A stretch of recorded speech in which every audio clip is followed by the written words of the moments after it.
Do you need to replace the motherboard on your Inspiron 13 5310? Well, I'm going to show you how. Also, you can click the link on the top right of the screen to find this part or tools or additional help on our website, including step-by-step written tutorials with detailed images. And now let's get into it. Okay, real quick, ESD or electrostatic discharge is the buildup of static electricity on a person's body. To prevent this, you can use an ESD wrist strap as well as an ESD mat. First, unscrew the bottom base cover. Now use a plastic scribe to pry apart and separate the bottom base cover. Then disconnect the battery cable. Now unscrew and remove the battery.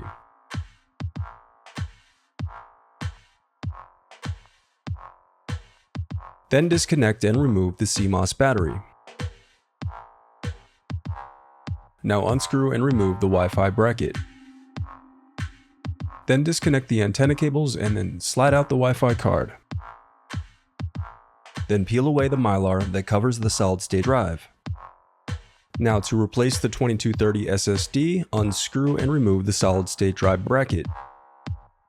Now to replace the 2280 SSD, just unscrew and slide it out. Then unscrew and remove the LCD cable bracket. Now disconnect the LCD cable. Now unscrew and remove the Type-C port bracket. Now lift the right LCD hinge. Next, unscrew and lift the left LCD hinge. Now unclip the locking tabs and then disconnect the input-output board cable from the motherboard. And then disconnect the left and right cooling fan cables. Now unscrew and remove the left cooling fan. Then unscrew and remove the right cooling fan. If your laptop has integrated graphics, just unscrew and remove the heatsink. And if your laptop has discrete graphics, there are 3 additional screws, but the process is the same. Now unclip the locking tab and then disconnect the touchpad cable.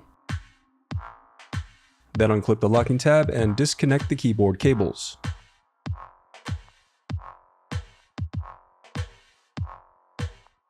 Then remove the motherboard. Before replacing your heatsink, it's important to wipe away any old thermal paste from your processors and heatsink. And for maximum cooling, do not touch these heat transfer areas. The oils in your skin can reduce the heat transfer capability of the thermal paste. Then apply a small amount of thermal paste to the processor before replacing your heatsink. The reassembly of your laptop is as simple as following your steps in reverse.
If you still need help, you can visit partspeople.com and view printable DIY instructions to help you along the way. We also have playlists of thousands of Dell tutorials for hundreds of different models, so keep checking back. Thanks for watching.